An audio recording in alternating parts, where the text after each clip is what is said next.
Thank you. Good day. Please sit down.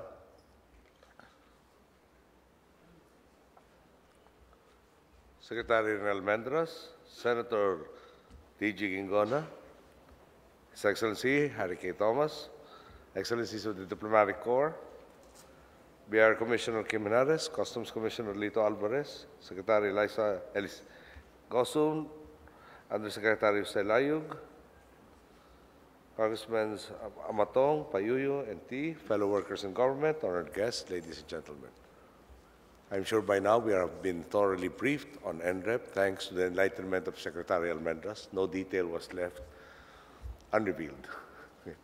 In a mountain in a far-flung province, there is a child now in a school without electricity. A few hours from now, he will go home, tired from the long day, to a house without electricity. When the clock strikes 6 p.m., he will have to light a candle just to do his homework. Electricity is something that many of us take for granted, but in this day and age, for some people, like this child's family, it remains a luxury, if not an unfulfilled dream. This cannot stand, and this is one of many problems the energy sector is confronting today, and which will be addressed by the National Renewable Energy Program. I've said many times before that renewable energy is vital in moving this country forward. It empowers more than our cities, more than our machines, and more than just entire industries.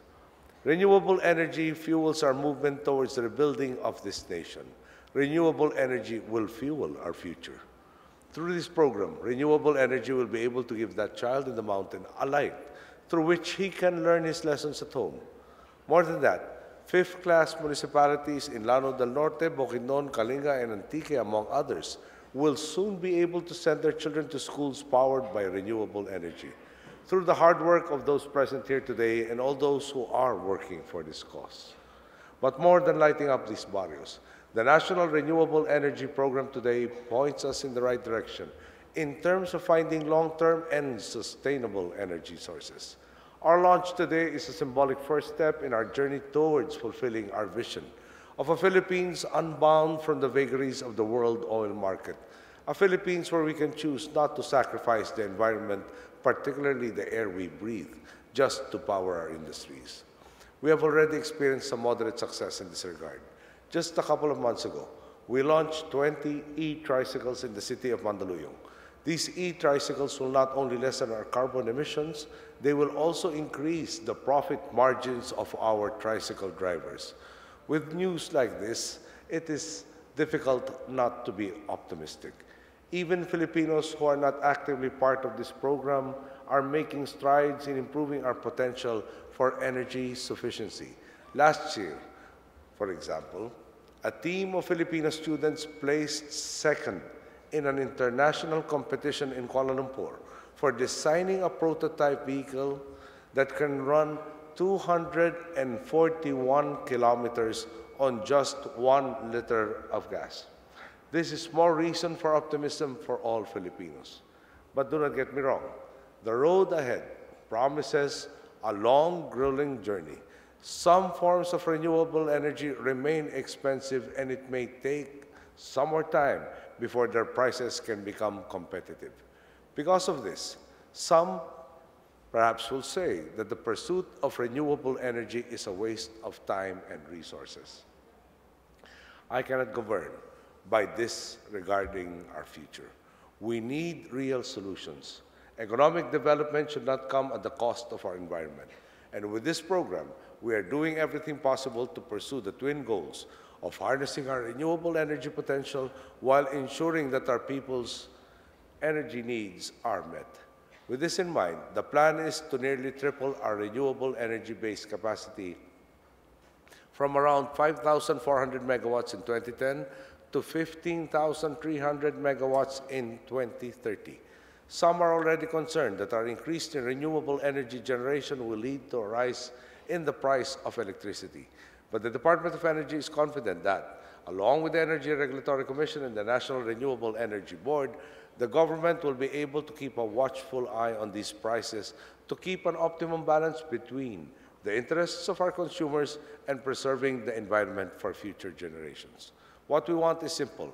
We want to do away with the perception that a cleaner future and affordable power prices are conflicting ideas. Our objective is for our people to experience both, and what we will do is ease into these emerging technologies so that their economic impacts will not cause a shock to our consumers. We want to pave the way for the maturity of our renewable energy sources such that we can provide predictable, affordable, and fair electricity pricing for each and every Filipino. We are not content with our modest successes and recognize that much work remains to be done. We cannot afford to be satisfied so long as there are still children who are not receiving the quality of education they deserve simply because of a lack of electricity. We cannot afford to be satisfied until we have created a level playing field in which every Filipino can succeed so long as he gives it his best. And why do we do this, given all the challenges we have to hurdle? Can we not just sit back and address our problems in the here and now? Do we not have enough problems as it is? The bottom line is that we were put into office because we want to make life better for our countrymen. We want to free Filipino consumers from the punishment and the instability that staggering world oil prices have been wont to bring about. I want to make this possible, not only now or until the end of my term. I want future Filipinos to reap the fruits of the efforts we have sown today. To say this is a difficult task would be an understatement. To do this, we need your help. We need your commitment. This is, after all, a 20-year program we are launching. So allow me to appeal to everyone here. Be involved, from paying attention to curbing your own carbon footprint to aspiring to become the next big green entrepreneur. Any way that you can help your country would be welcome assistance as well. What each and every one of us does count. What we need to do is to fulfill our roles in the collective task of rebuilding this country. The daylight has finally dawned, and it is our duty as Filipinos to make certain we walk under its guidance. I especially invite the youth, who are the future of the Philippines, to join this government and their elders as we all help make this daylight a continuing reality so that no smog, no darkness will ever enshroud us again. Thank you and good day.